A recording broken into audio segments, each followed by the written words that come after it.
Young and the Restless weekly spoilers May 5th to 9th. Kyle hit by Victor as Lily plays a sketchy game.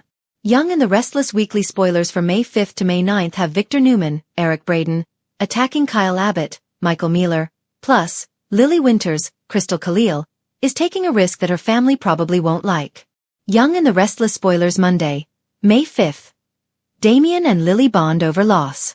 Young and the Restless spoilers for Monday, May 5th, Season 52, Episode 145. See Damien Kane, Jermaine Rivers, updating Lily Winters that his mom Amy Lewis, Valerie Pettiford, is doing well and responding to treatment. Damien tells Lily that he and Nate Hastings, Sean Dominic, did some bonding while they were away. He also apologizes to Lily for being defensive about Devin Hamilton, Brighton James, and Lily having doubts about him.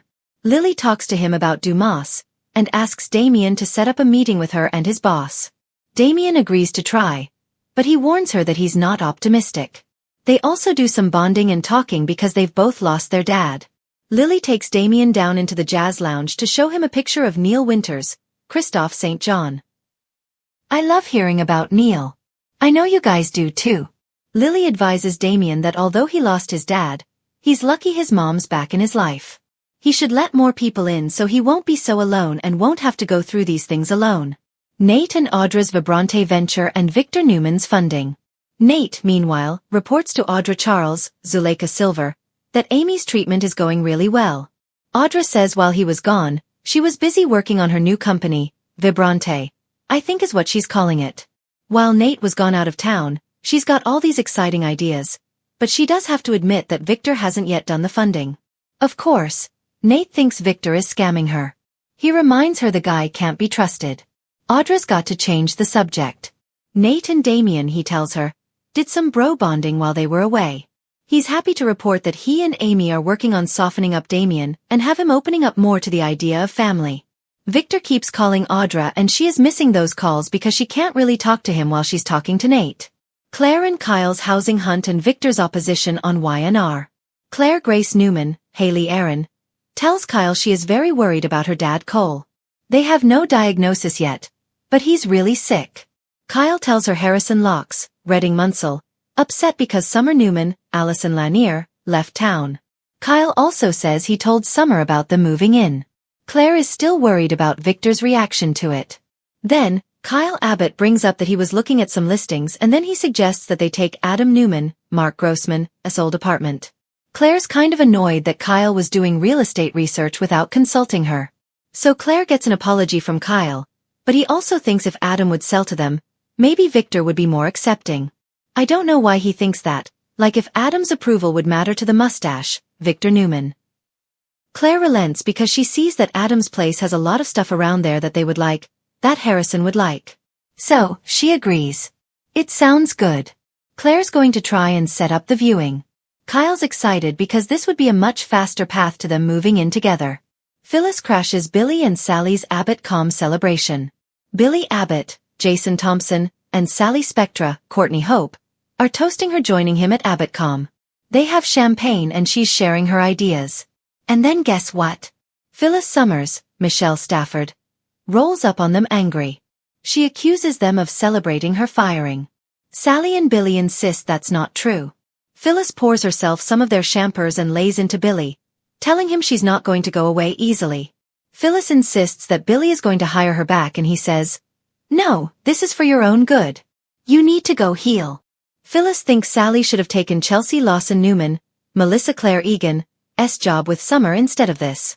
Young and the Restless spoilers say Phyllis then accuses Sally of plotting this for weeks behind her back. Then Phyllis starts warning Sally about Billy, saying he pulls the rug out from under partners. He's done it to her before. She should watch out. Phyllis vows that she's going to get the last laugh. Billy's like, just let it go. But Phyllis is furious, says he'll be sorry. She storms out and goes to get some double-caffeinated coffee while she's simmering and plotting.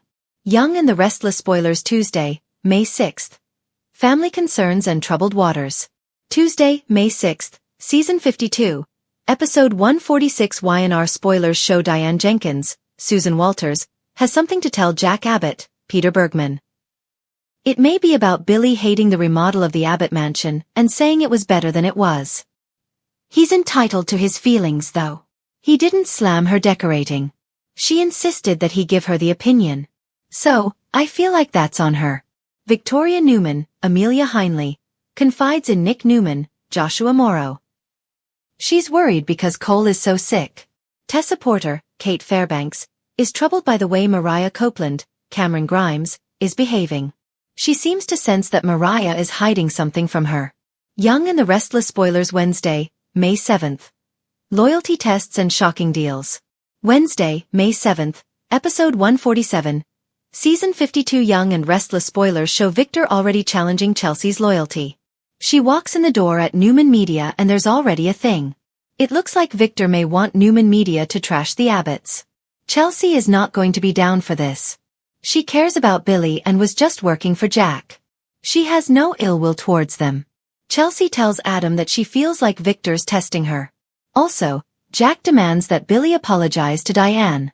Billy may refuse, as he should. He's entitled to his opinion.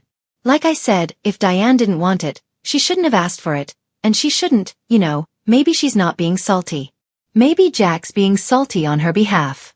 Lily makes a shocking business deal on Wednesday, and I wonder if there are some special terms and conditions from Duma for him to meet with Lily, and she's really eager. I think she's going to do it. Whatever it is. Young and the Restless spoilers Thursday, May 8th. Victor strikes, Devon's dilemma, and Holden's warning. Thursday, May 8th.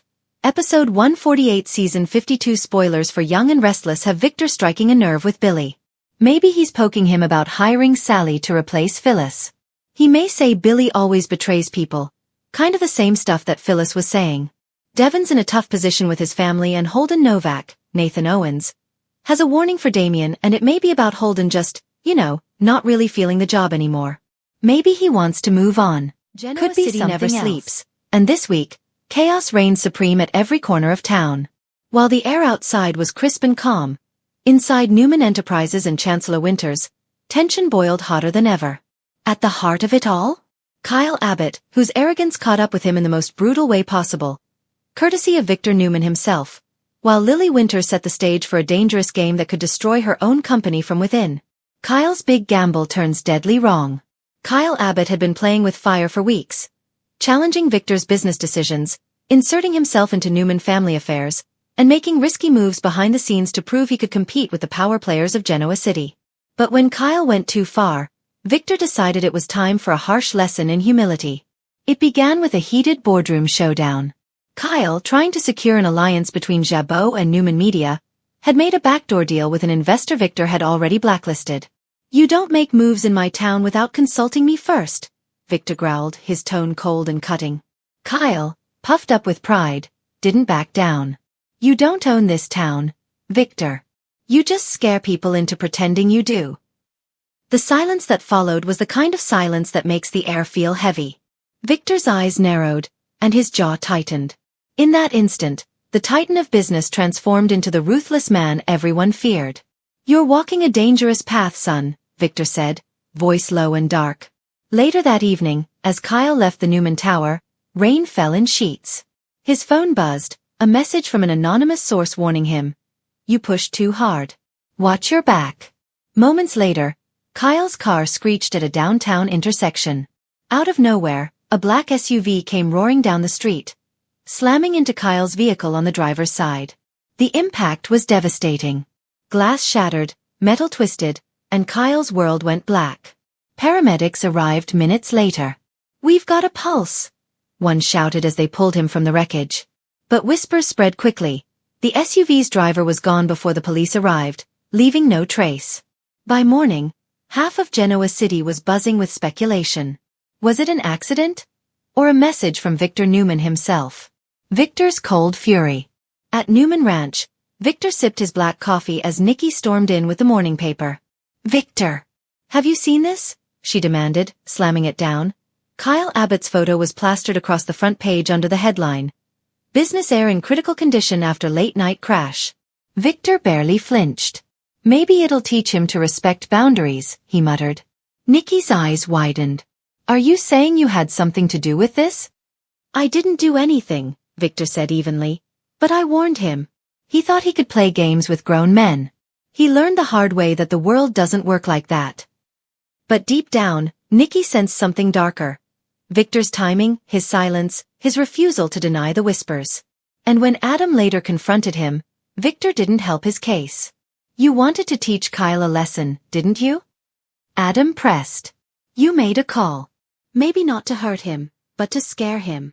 Victor's eyes flashed. I don't make idle threats, Adam. And I don't need to explain myself to anyone. Least of all you.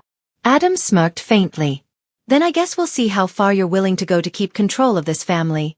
And this town. Lily's dangerous deception. Meanwhile, across town, Lily Winters was spinning a web of her own. With Devon distracted and Billy focused on his feud with Jill, Lily saw a golden opportunity to pull off a risky maneuver. One that could make or break Chancellor Winters. Behind closed doors, she'd been in talks with Tucker McCall, promising him partial access to company assets in exchange for a secret side deal to boost her influence. But Tucker, ever the snake, recorded their conversations, planning to use them as leverage later. At first, Lily thought she was in control. She even bragged to Devon about a major surprise coming his way. But when she learned that Tucker was feeding selective details to Victor, in exchange for favors in his Newman feud, her confidence began to crumble. To cover her tracks, Lily doubled down. She arranged a meeting with Victor, pretending it was all part of a cross-branding initiative. She smiled sweetly, dressed sharply, and tried to charm him into forgetting the whispers about her deal with Tucker. Victor wasn't fooled. You think you can manipulate me, Lily? He said with a calm that cut through her practiced poise. You're playing chess with someone who built the board. But Victor's interest in Lily's scheme took an unexpected turn after Kyle's crash. He offered to help Lily, in exchange for her silence about what she knew regarding his movements that night. It was an offer she couldn't refuse. Lily walked out of Newman Tower that day shaken, but she'd made her choice. She'd protect herself, even if it meant burying the truth about what really happened to Kyle.